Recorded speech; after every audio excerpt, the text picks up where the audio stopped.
Good morning, students. Next sum of exercise 15.2 is sum number 12. 13 done. The last video I told you on the book. Now the sum number 12. Look at here. Two acute angle of triangles are equal. Find the two angles.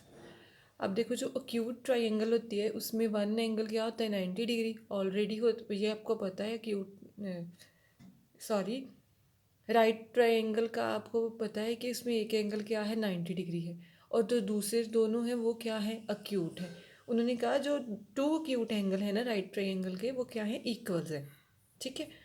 और we know in right triangle one angle of right triangle भी क्या होएगा 90 degree. तो जो two acute angles है triangle के right triangle के वो इक्वल है। मैंने क्या लेट कर लिए बोथ आर एक्स है तो ट्रायंगल के एंगल्स तीनों। It means according to property sum of angle property हम यूज़ करेंगे।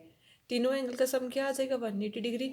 One angle we know in right triangle already 90 degree होता है and the other two acute angles equal थे। मैंने क्या लेट कर लिया अगर एक एक्स है तो दूसरा भी एक्स होगा दोनों को एक्स लेट कर लिया। तीनों का सम क्या आ गया 180 degree. X and x 2x आ गया 90 उधर जाके माइनस हो गया क्योंकि न्यूमेरिक है। देन बचा क्या आफ्टर सब्ट्रैक्शन 90 डिग्री इधर 2x 2 उधर जाके डिवाइड होगा तो डिवाइड होने के बाद क्या आ गया 45 डिग्री।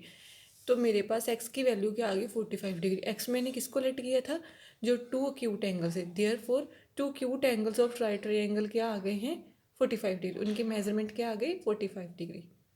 ठीक है। नेक्स्ट हमारे पास है सम नंबर 15 के फर्स्ट टू पार्ट में करवा देती हूँ। ठीक है। ये फर्स्ट सम के सिमिलर जो है फोर्थ है सेकंड के सिमिलर यहाँ पे ये दिया हुआ है। ठीक ये आप खुद करोगे।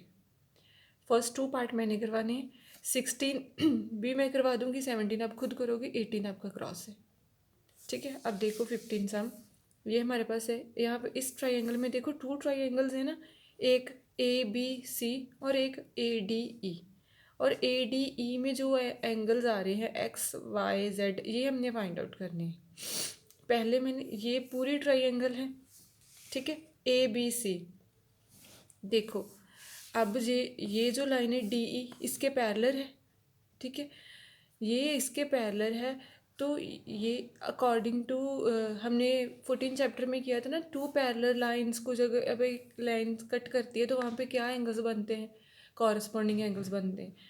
इट मीन्स ये जो हमारे पास 40 डिग्री का है। ठीक है ये देखो ये दोनों पैरेलल्स हैं। ठीक और ये इनका क्या है इनको कट करिए ये ट्रांसवर्सल हो गई। ट्रांसवर्सल के इस साइड पे अब ये दो पैरेलल्स हैं ये ट्रांसवर्सल इस तरह से कट कर रही है। ठीक है ये दोनों पैरेलल है और ट्रांसवर्सल के इस साइड बनने वाले दोनों एंगल्स क्या होते हैं आपस में कॉरस्पॉन्डिंग कॉरस्पॉन्डिंग है। ये दोनों कॉरस्पॉन्डिंग पेयर ऑफ कॉरस्पॉन्डिंग है। अकॉर्डिंग टू कॉरस्पॉन्डिंग दोनों एंगल इक्वली होते हैं। अगर ये 40 डिग्री है तो एक्स भी क्या है 40 डिग्री। इट मीन्स अगर एंगल बी 40 है ये दोनों कॉरस्पॉन्डिंग है angle B equal to angle X है क्योंकि कॉरस्पॉन्डिंग एंगल है। अगर बी 40 है तो एक्स भी डी भी क्या है 40 डिग्री है कॉरस्पॉन्डिंग के अकॉर्डिंग। सिमिलरली इस साइड देखो ये दोनों फिर से पैरेलल है और ये ए सी क्या है एक ट्रांसवर्सल है। ट्रांसवर्सल के ऐसे हैं इधर बनने वाले ये दोनों एंगल क्या हैं आपस में कॉरस्पॉन्डिंग एंगल्स हैं।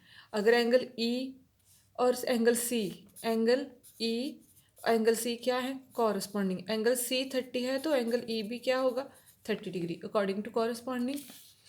ठीक है angle E equal to angle C किसके इक्वल है 30 डिग्री के। इट मीन्स एंगल ई भी 30 डिग्री है और ई पे पहले मैंने उनको नेम दे दिया अदरवाइज वहाँ पे क्या लिखा है Y degree. It means Y क्या है 30 डिग्री यहाँ पे डी पे क्या लिखा था एक्स एक्स क्या आ गया 40 डिग्री।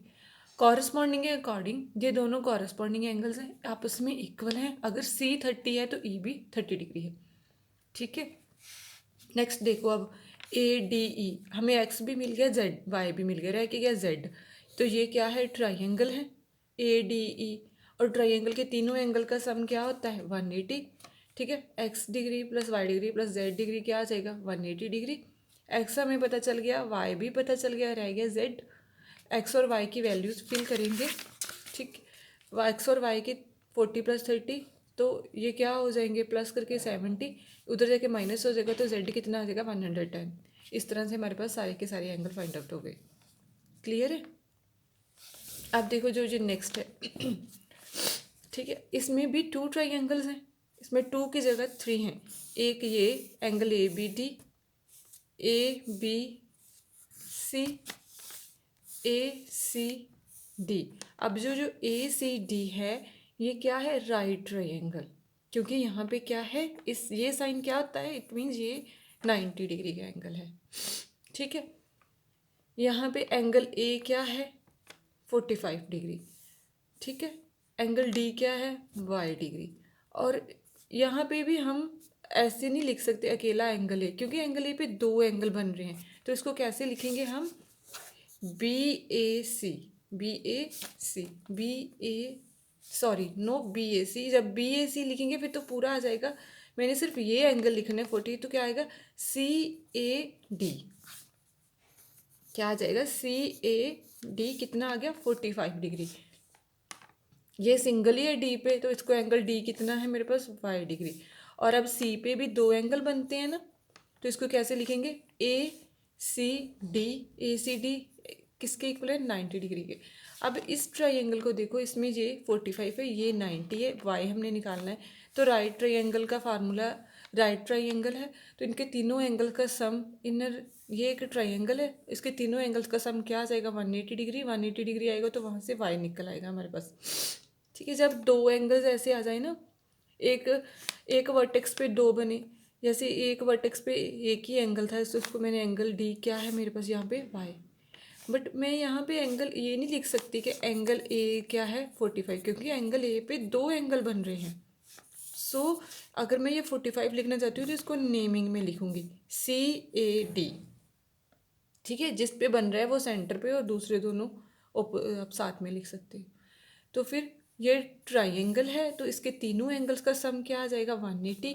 तीनों एंगल, ये एंगल, अब फिर से यहाँ पे हम कैसे लिखेंगे, C A D, C A D plus angle D, इसको ये अकेला ही है, इसको एंगल डी ही लिख सकते हैं सीधा। और ये इसको भी हम एंगल सी नहीं लिख सकते, क्योंकि 2 एंगल कैसे लिखेंगे, ए सी डी। तीनों एंगल का सम क्या आ गया, 180। ये कितना है, सी ए डी कितना है, 45, डी कितना है, वाई डिग्री, और ये कितना है, 90। ये दोनों को प्लस किया, 135 आ गया। और वाई चाहिए तो इधर से माइनस हो गया, वाई कितना आ गया, 40। वाई मेरे पास निकल आया। ठीक है, निकालना क्या है, एक्स और वाई की वैल्यू। अब देखो ये आ गया, अब मुझे इस ट्राइंगल में से एक्स निकालना है। अगर मुझे ये एंगल भी पता हो तो मैं एक्स निकाल सकती हूँ एंगल सम प्रॉपर्टी लगा के, क्योंकि 2 एंगल पता है, तीसरा एंगल प्लस करके वो उधर जाके ऐसे जैसे किया था सेम। लेकिन ये एंगल नहीं पता, बट ये पता है कि ये दोनों एंगल क्या स्ट्रेट लाइन पे बन रहे हैं। स्ट्रेट लाइन पे बनने वाले दोनों एंगल्स क्या होते हैं, लीनियर पेयर एंगल। और लीनियर पेयर एंगल का सम क्या होता है, 180 डिग्री। इट मीन्स एंगल, चाहे लिख लो ए सी बी, चाहे बी ए सी बी ये, और एंगल ए सी डी, ये both are a linear pair angles, and both angle sum is equal to 180 degree according to linear pair, क्योंकि जो straight line पे बन रहे हैं। और ये दोनों एंगल, ये वाला और ये वाला क्या है, लीनियर पेयर है, लीनियर पेयर है, डेट्स वाई इन दोनों का सम क्या आएगा, 180। अब मैं सीधा यहाँ पे angle C plus angle C नहीं लिख सकती थी, क्योंकि सी पे 2 एंगल है, तो दोनों को डिफ्रेंशिएट करने के लिए मैंने प्रॉपर नेमिंग के साथ लिखा, ए सी बी, चाहे लिख लेते बी, बट सी सेंटर में आना चाहिए था। चाहे B C A D C ए लिख लो, तो चाहे ए C B A C D लिख लो, लेकिन सी पे बन रहे हैं, सी सेंटर में होना चाहिए दोनों के। Oh sorry, here B A C D. ठीक है, बट ए सी डी तो ऑलरेडी बीच में दिया है कितना, 90 degree, but A C B नहीं दिया, ये वाला नहीं दिया। तो ये उधर, ये 90 ये पता है 90 डिग्री है, ये उधर जाके माइनस हो गया, क्या आ जाएगा, यहाँ पे 90 रह जाएगा। तो मेरे पास ये ए सी बी भी कितना आ जाएगा, 90 डिग्री।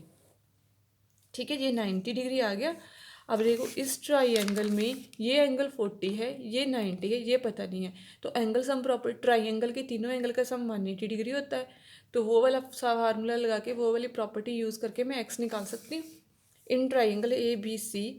अब मैं लिख सकती हूँ यहाँ पे मैंने लिख दिया एंगल ए, ठीक है, angle A plus angle B plus angle A C B. A C B मैंने ऊपर निकाल लिया है, वो कितना है 90, बी पे कितना है 40 और एक्स ए पे क्या है x डिग्री। ये दोनों प्लस हो गए 130 आ गया, ये उधर जाके यहाँ से देख लो आगे माइनस हो गया तो कितना रह गया 50 डिग्री, x कितना आ गया 50 डिग्री। गॉट इट, क्लियर हुआ। दोनों को सेपरेट सेपरेट लेके निकाल लिया है, लेकिन सिर्फ ये चीज़ आपको है कि हम ये इस तरह से ही लिखेंगे, क्योंकि एक वर्टेक्स पे दो एंगल जब बने तो फिर हम एक के डिफ्रेंशिएट नहीं ना कर, सीधा ही ये तो नहीं कह सकती कि एंगल ए पे 45 है, एंगल ए 45 डिग्री, ये नहीं कह सकती, क्योंकि एंगल ए पे दो एंगल बन रहे हैं। तो इसको सेपरेट 45 क्या है सी ए डी, इसको कैसे लिखूंगी 45 डिग्री का एंगल, एंगल ए नहीं लिख सकते, दैट्स रॉन्ग। क्या लिख सकते हैं सी ए डी क्या है 45 डिग्री, जहाँ लिख लो D A C is equal to 45। A पे बन रहा है, ए सेंटर भी होना चाहिए, चाहे सी ए डी करके लिख लो चाहे डी ए सी करके लिख लो, वो मैटर नहीं करता। मेन चीज़ इसमें यही समझने वाली थी कि हमने एंगल्स को ये इस फॉर्म में क्यों लिखा है, कुछ एंगल्स को इसके बीच इस फॉर्म में क्यों लिखा है। उसका कारण ये है कि वर्टेक्स पे दो दो एंगल बन रहे थे, तो उनको सेपरेट डिफ्रेंशिएट करने के लिए कि सी पे कौन सा एंगल ये है तो हम विद प्रॉपर नेम के साथ लिखेंगे। क्लियर? अदरवाइज अब आप सोल्यूशन लिखोगे आपको क्लियर हो जाएगा सारा। ओके बेटा, थैंक यू बेटा, have a nice day. Please complete the next 2 parts of 15 also.